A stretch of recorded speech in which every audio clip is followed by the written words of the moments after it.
Enzo Recto, kalaban ang katiwalian at kasinungalingan, kakampi sa katotohanan at kabutihan.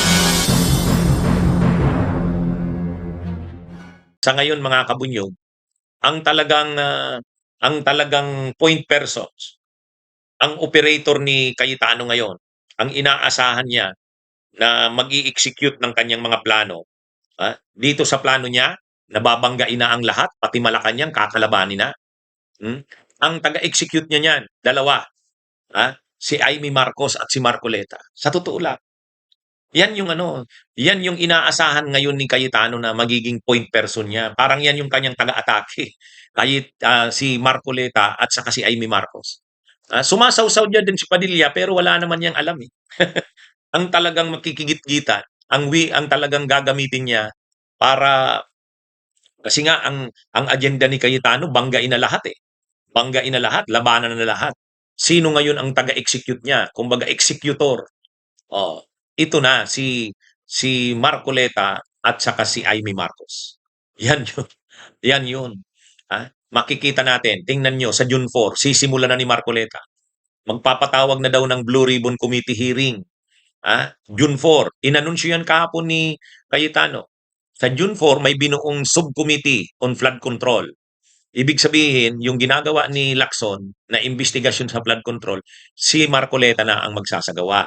Magsisimula na yung investigasyon uli ni Marcoleta sa June 4. Siyempre, ang ipapatawag dyan, sila Mike Defensor, sila Chavit Singson, yung sila Baligod, yun ang mga ipapatawag, yung Marines 18, yan yung mga ipapatawag dyan. Tapos ipapatawag na naman dyan si Diskaya, yun. Tapos ano na dyan, ang mga ididiin siyempre dyan, si Romualdez, si Sandro Marcos, hanggang sa Pangulo.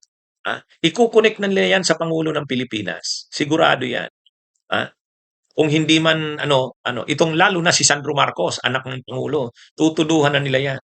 Yan yung ito namang si Amy Marcos, kapatid ng Pangulo, talagang na rin, magpapagamit na rin ng todo. Magpapartner yang mga yan, si Marcoleta, si Amy Marcos, talagang mga kabunyog, ang makikita natin sa susunod na mga araw, tudo-tudong banggaan na talaga to sa politika. Kaya nga makakalungkot eh. Nakakalungkot ang mangyayari sa susunod na mga araw. Pero yan ang liderato ni Cayetano. At ang kanyang magiging mga taga-atake, ang kanyang attack dogs ay itong sila Amy Marcos at Marcoleta. Umaatake rin si Padilla pero wala namang saysay. Hindi makagalaw sila Joel Villanueva, hindi makagalaw sila Chis Escudero, hindi makagalaw si Jingo Estrada kasi may mga kaso eh. So ang gagalaw ngayon itong sila Marcoleta at Amy Marcos. Pero siyempre ang magdadirect ng lahat ng 'yan si Cayetano. Si Cayetano. Kaya na ito mga kabunyog, kumbaga naghahanda sila sa pukpukan, banggaan. Kaya itong susunod na mga araw, hindi huhupa ang tensyon sa politika, lalo na sa Senado. Lalong titindi. Iyan ang nakikita ko diyan. Ang malungkot dito, yung Senado na kagalang-galang dati, ngayon wala na. Hindi na kagalang-galang tong Senadong ito. Willing si Cayetanong durugin ang Senado. Ibig sabihin, kahit masira pa ng todo ang reputasyon ng Senado, wala siyang pakialam. Wala na siyang pakialam. Hindi na nila iniisip yan. Nagwawala na. Kumbaga nagwawala na ang grupo ni Cayetano. Desperado na eh. Lalabanan na nila lahat. Yan yung mangyayari. Ako nakikita ko yung ganyang senaryo sa susunod na mga araw. Kaya ang tanong ngayon ay ito bang mga senador na kasamahan nila? Sa mayorya? Willing sila na ganyan na ang mangyari sa Senado, wala nang nagagawa, talagang nakikipaglaban na. Tayo naman, tama naman yung kumukontra ka sa mali. Pero hindi ganyan na Pero ang isang maganda rin dito mga kabunyog, ang isang maganda rin, si PBBM, si Pangulong Marcos, medyo palaban na rin eh. Nung in-interview siya ng media, sinabi niya, hindi, naaano daw siya sa Senado ngayon. Sabi ni PBBM. Ibang-iba na daw ang Senado ngayon, ang layo na. Bakit daw umabot na sa ganito kababaw ang Senado? Bakit daw ganito na? Nung panahon daw nila, at least nung panahon niya, sabi niya naging senador siya eh. Hindi naman daw ganyan ang Senado. Umabanat na rin si PBBM, ano? Umabanat na rin si Pangulong Marcos.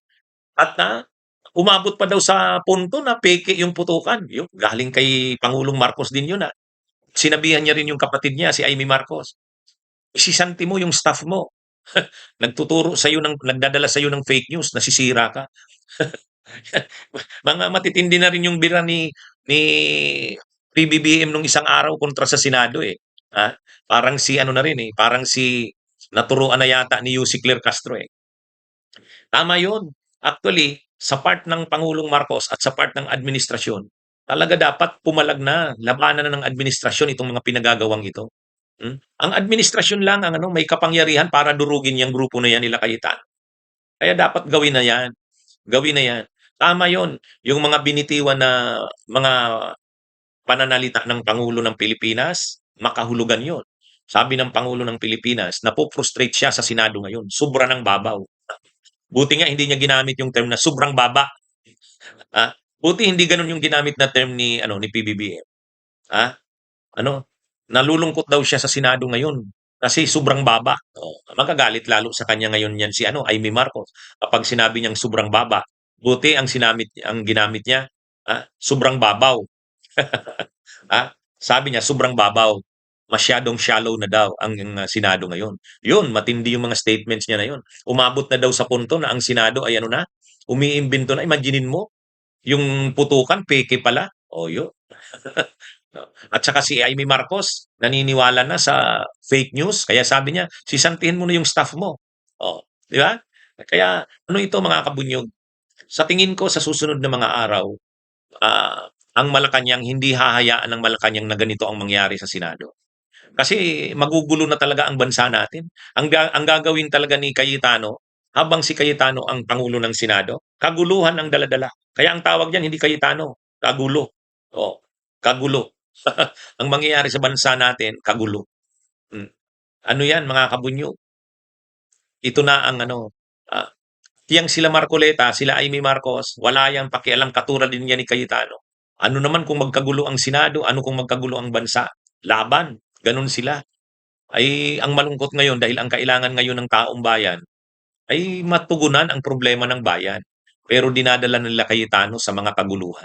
Yan mga kabunyog ang salamat na lang at si Pangulong Marcos, ang sabi niya, nalulungkot siya sa nangyayaring ito. So ibig sabihin, gagawa din ng hakbang ang administrasyon diyan. Gagawa rin niya ng hakbang. At sa tingin ko, sabi nga ni Senador Ping Lacson, sana naman maliwanagan ng isip yung kanilang mga kasamahang senador, lalo yung nasa mayorya, na lumipat na para mapalitan na si Cayetano. Yan ang aabangan natin. Okay, mga kabunyog, mga kababayan, magandang araw sa inyo lahat. Bunyog, bunyog, halikan na kasama ka. Bunyog, kapag buklod ay may pag-asa. Luzon, Visayas, Mindanao, isa ang pananaw. Sa bagong Pilipinas ang bunyog isisigaw. Bunyog.